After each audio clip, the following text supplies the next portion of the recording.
Opa, sejam bem-vindos aqui a mais um vídeo do meu canal. Eu sou o Lucas Knaip para falar um pouco sobre a Champions League. Desculpa atrasar um pouco aqui pro vídeo, né? Eu tava jantando aí, eu resolvi esperar um pouquinho, mas vamos lá fazer o vídeo, né? Vamos falar do Chelsea, vamos falar de muitos outros times, é claro, dos jogos de hoje. Mas vamos falar dos jogos depois dos classificados, né? Que tem os classificados às oitavas da Champions e os classificados à 16ª avos de final da Europa League, né? Para quem não sabe, o terceiro lugar da fase de grupos vai para a Europa League, né? Então, vamos falar dos resultados. Primeiro, Bayern 3-1 no Tottenham. Eu falo assim, já é uma evolução pro 7-2, né? Vamos pensar positivo os torcedores do Tottenham, né? Mas o Bayern era um time melhor, né? A gente sabe que tem jogadores melhores, embora o Tottenham seja time para batê-lo. Mas o Tottenham ainda está em fase de evolução. Ainda acho que a decisão de trocar Maurício Pochettino para o José Mourinho é uma decisão muito acertada. E o Mourinho tem encontrado certos caminhos. O ataque já não é tão improdutivo, mas o problema é que ele ainda não arrumou todas as soluções para a defesa. A defesa tem tomado muitos gols desde que ele virou técnico. Outro jogo que eu vejo aqui no mesmo grupo, né? Acho que é no mesmo grupo. Ou não, mas vai lá. O Olympiacos venceu o Estrela Vermelha por 1-0. Acho que com isso garantiu sua vaga na Champions League. O PSG, com direito a show de Neymar, com show de todo mundo, né? Venceu o Galatasaray, né? Que eu fico assim pensando, coitado do Muslera, tá num time tão fraco, né? Mas o PSG mostra aí uma grande força. Pra mim, esse é o ano mais forte do PSG nessa nova era aí que vem super rico, né? Cheio de novos craques. Eu falo assim, já teve elencos mais brilhantes, isso é certo. O PSG talvez há 2 anos atrás tivesse um melhor elenco. O problema é que ele não era tão bem treinado. Hoje o PSG é extremamente bem treinado, é extremamente competitivo e é muito, tipo assim, organizado. Sabe aproveitar todo o seu potencial. Porque o campeonato francês ilude, o PSG não tem rivais. Mas ele encarou bem o Real Madrid na primeira vez, 3-0, conseguiu resolver um empate muito bom, né? Tipo assim, conseguiu arrancar um empate no Santiago Bernabéu, apesar de o Real Madrid ter jogado melhor. Eu vejo esse PSG como a melhor chance deles ganhar a Champions até agora. Eu tô gostando do futebol do PSG e do trabalho do técnico. O Juventus dá um pouco de gás pro Sarri, né? 2-0 Juventus em cima do Leverkusen. Eu vi o jogo, tirando as invasões de torcedor, que foram várias, né? O pessoal ali pra tirar selfie com o Cristiano, sei lá o que fazer.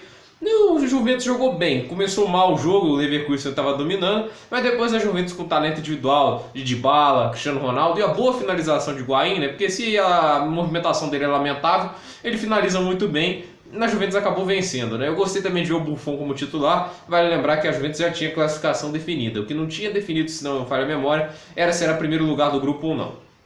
O Atlético de Madrid, que também estava nesse grupo, tinha a chance de perder a vaga para o Leverkusen, mas acabou vencendo, né, o Lokomotiv Moscou. Não era um oponente fraco, mas o Atlético de Madrid era mais time e fez valer o elenco mais forte, né? E também vamos lembrar, Diego Simeone, que ainda parece que está chegando ao seu ciclo no fim, segundo alguns rumores, de que ele estaria saindo do time, né? Podia ir até pintar um Barcelona, porque a vaga do Valverde está sempre disponível, é impressionante isso. Mas ele nunca sai. Mas o Atlético de Madrid mostra aí que a qualidade de trabalho de Diego Simeone, porque antes dele a gente não relevava o Atlético de Madrid. Hoje o time é bom, o Félix fez um gol, né? O João Félix estava sendo muito criticado. E vamos ver aí se o João Félix consegue manter. Tudo bem que foi de pênalti, né? Mas de qualquer jeito é gol, né? O Real Madrid ganhou de 3-1 do Clube Bruges. Por um certo momento eu achei que o Real Madrid ia empatar, porque estava mal. E seria muito cômico ou trágico, né, para usar a palavra correta, o Real Madrid passar com 2 vitórias no Galatasaray e ser incapaz de vencer o Clube Bruges fora de casa, né? Porque na verdade foi lá, né? Não foi no Santiago Bernabéu, foi um empate.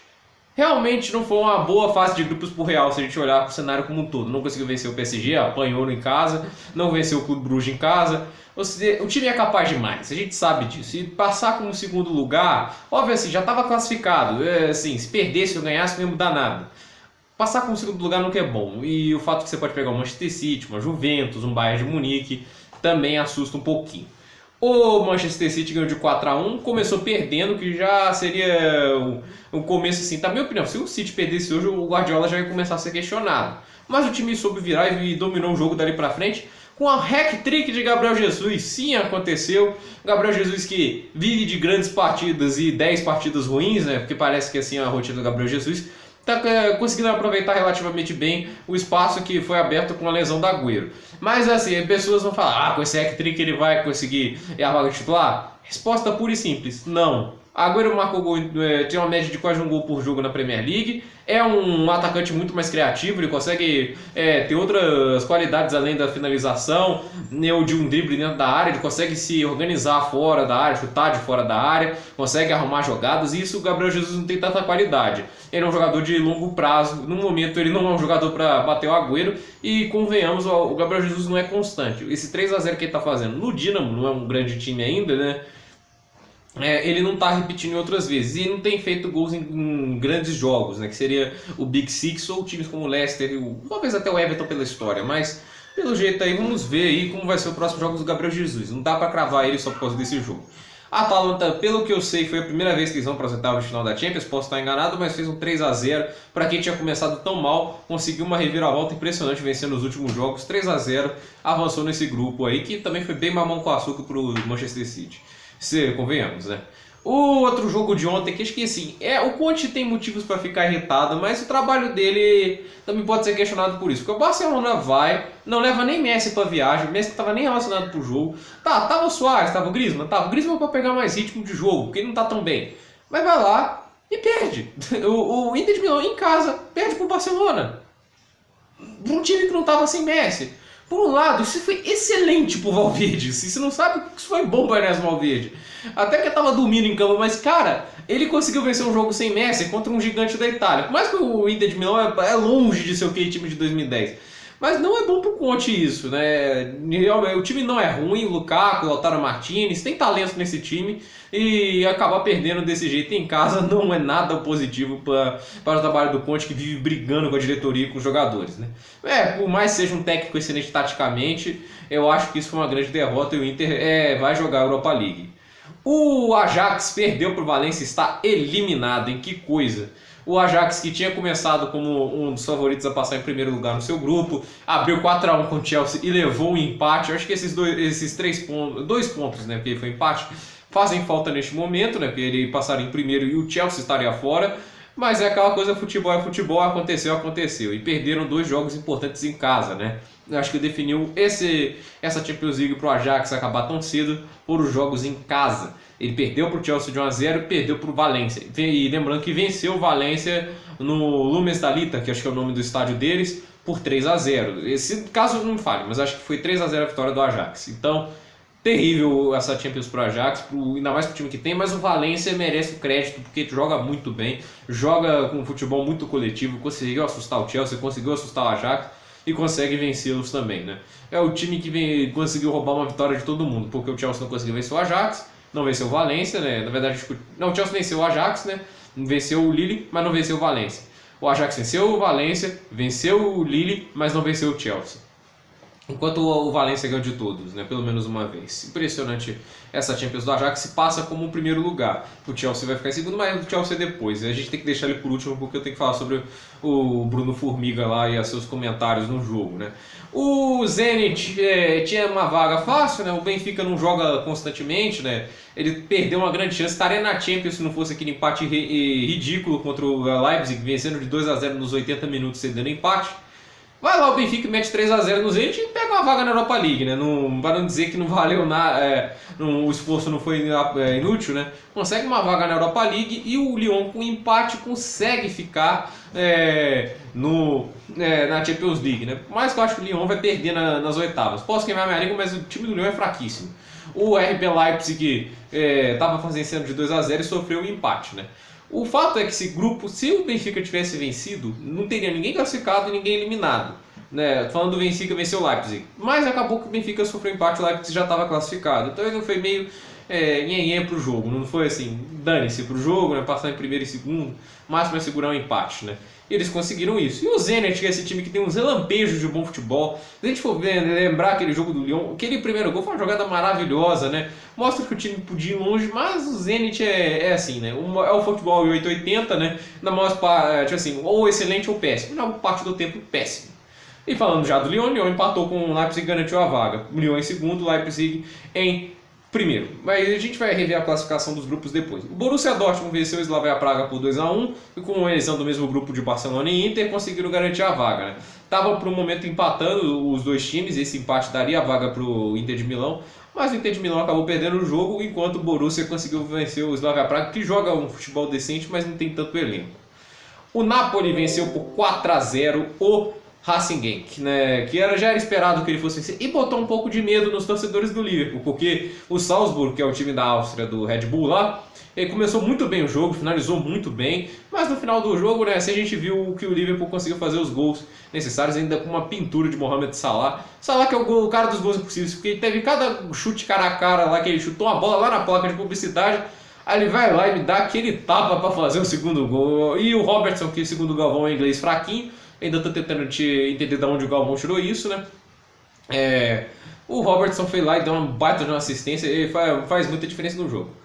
O destaque positivo, depois de 3 derrotas nos últimos 4 jogos da Premier League, o Chelsea foi lá e ganhou jogando bem, jogando muito bem. O Chelsea abriu o placar com o Abraham, depois fez um gol de cabeça do Aspilicueta, que mostra como é que o trabalho do Lille foi ruim um pouco nessa marcação, porque a Aspilicueta marcando gol de cabeça, isso é sério.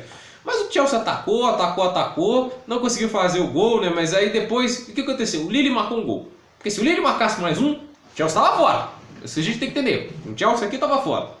Aí vai lá o Bruno Formiga, aí o que o Chelsea faz ali? Ele recua, ele joga os jogadores para trás para evitar espaços? Não, ele parte para cima. E o que o Bruno Formiga fala? Não, o Chelsea está fazendo errado, está correndo riscos desnecessários, era para recuar o time e segurar o resultado, né? Tipo assim, basicamente, traduzindo futebolístico, ele pediu pro Chelsea virar retranqueiro nesse final depois de tomar um gol. O Chelsea, indo pro ataque, permitiu uma chance, o Rudiger teve uma falha, né? O Rudiger que foi muito bem no jogo, apesar dessa falha. Foi a única chance que o chute foi ruim. Tirando isso, o Chelsea pressionou todos os outros minutos. Ele tá reclamando do Chelsea ter sido um time grande atacando para cima de um time fraco. Porque o Lille é fraco. Você não vai ficar para retranca de um time que só marcou um ponto em toda a fase de grupos. Pelo amor de Deus. O Chelsea fez o que devia ter feito. Atacou e não deu ritmo ao adversário. Belíssimo. O Lampa foi muito bem nisso. O Chelsea não recuou, ficou próximo do gol, o Batshuayi merecia aquele gol lá. Aí, tipo assim, aí eu fico assim, vendo aqueles puxa-saquismo, né? Porque fala, o Batshuayi ele devia ter passado pro Jorginho. O Jorginho, assim, finaliza bem, mas o Batshuayi, parece até que o Batshuayi isolou a bola passou tirando tinta do travessão. Ele ia ser travante, o trabalho dele é fazer gol. O Abraham fez o pivô, mas se ele tivesse tirado de chutasse, talvez tivesse o gol naquela hora lá. Teve um lance que ele entregou a bola, acho que era pro próprio Pulisic ou fazer o chute, mas o Chelsea eu fiquei orgulhoso, eu que gosto muito do Chelsea, gostei muito do Chelsea ter ido pra cima quando levou o gol, não se abateu por causa do gol, foi pra cima, não ficou retranqueiro, porque isso já custou muitas vezes o Chelsea vagas na Champions, como foi pro Paris Saint-Germain naquele ano, que tava 1-0, com 1 a mais, o Keylor marca o gol, aí sofre o gol do Thiago Silva de cabeça, na prorrogação vai lá e marca mais um gol, e depois retranca de novo com 1 a mais e leva o gol de novo. Esse tipo de atitude, ainda mais uma defesa do Chelsea que é tão pouco confiável, não é defensável. O Bruno Formiga fez um comentário terrível. O Bruno Formiga tem um youtuber legal, tem uma polêmica sozinha, um quadro interessante, mas, por favor, esses comentários foram terríveis, na minha opinião. É uma opinião, vocês não são obrigados a gostar, assim, mas eu não gostei nem um pouco desses comentários do Bruno Formiga sobre o Chelsea naquele jogo. Mas assim, mais que o Willian não tenha jogado mal nesse jogo, até jogou muito bem, esse puxa-saquismo do Willian tem que acabar. Você não tem que ser puxa-saco de ninguém, analisar o jogo. Tem jogo que ele tá jogando mal. Contra o Valencia jogou muito mal. E o pessoal falou, não, o Chelsea perdeu porque tirou o Willian e perdeu o ritmo. Não, o Willian tava jogando mal. Tem hora que o brasileiro tá jogando mal, eu sou até a favor da renovação dele, mas tem que falar, quando o cara tá jogando mal, tem que falar. Vamos falar da classificação geral, só para mostrar classificados, nesse caso eu esqueci algum. PSG em primeiro lugar, e Real Madrid em segundo, Clube Bruges em terceiro e Galatasaray em quarto. Esse é o grupo A. No grupo B, Bayern em primeiro, Tottenham em segundo, Olympiacos na Europa League em terceiro e Estrela Vermelha em quarto. No grupo C, a Manchester City em primeiro, Atalanta em segundo, Shakhtar Donetsk em terceiro, Europa League, né? E Dinamo Zagreb em quarto. O grupo D, Juventus em primeiro, Atlético Madrid em segundo, o Leverkusen em terceiro, Europa League, e Lokomotiv Moscou em quarto. No grupo E, Liverpool em primeiro, Napoli em segundo, Salzburg em terceiro, Europa League, e Racing Genk em quarto. O Barcelona no grupo F ficou em primeiro, Borussia Dortmund em segundo, a Europa League vai para o Inter de Milão e o Slavia Praga em quarto. O grupo G, RB Leipzig em primeiro, Lyon em segundo, Benfica em terceiro e Europa League, e o Zenit também com a mesma pontuação do Benfica em quarto. No grupo H, para encerrar, Valência em primeiro, Chelsea em segundo, Ajax e Europa League em terceiro, Benfica em quarto. O que significa? Primeiros lugares vão ser sorteados, eles vão ter esses são os cabeças de chave, vão pegar os segundos lugares no sorteio. Como funciona o sorteio? Não pode ser ninguém do seu grupo. Tipo assim, Real Madrid não poderia pegar o PSG porque são do mesmo grupo. E não pode ser ninguém do seu mesmo país. O que isso quer dizer? Chelsea não vai pegar a City, o Lyon não vai pegar a PSG, o Barcelona não vai pegar o... Como é que é? O Barcelona não vai pegar Real Madrid, então não vai ter o clássico nas oitavas, nunca tem clássicos entre times do mesmo país. E também não vai ter, assim... então você já entendeu, não vai ter Dortmund e Bayern, para concluir. E que jogos podemos ter? Chelsea e Barcelona, foi a última vez que o Chelsea esteve na Champions League, esse foi o jogo, é uma rivalidade grande. Envolve polêmicas de 2009, que os 4 pênaltis não marcados, e é claro a eliminação em 2012, que era considerado um dos melhores times da história que o Chelsea mandou para casa. Nos terceiros lugares vão para a Europa League, vão enfrentar os classificados de seus grupos, né? E os quartos lugares, Hotel Trivago, né? Isso é o que podemos dizer, né? Também podemos ter jogos entre... O Real Madrid vai pegar um dos cabeças de chaves, pode ser Bayern de Munique, pode ser Manchester City, pode ser Juventus, pode ser Liverpool, pode ser o Leipzig, pode ser o Valência. Essa é a situação que está o Real Madrid. Seja quem for, o Real Madrid vai pegar um time pior para derrotar. Ele não vai pegar um time com segundo lugar. Pode ser que alguém fique com o Lyon da vida. Pode ser que alguém fique aí, né? O Atalanta. Ou seja, o Real Madrid não vai ter vida fácil. Acho que nenhum dos times ali, né, deve ser mais fácil. O mais fácil, cabeças de chaves, ele não pode pegar, que seria o Valência. Mas nem o Valência seria tão fácil assim. Gente, por esse vídeo é isso. Dúvidas nos comentários, deixe seu like, compartilhe o vídeo e se inscrevam no canal. Até o próximo vídeo. E saúde ali pro meu pai.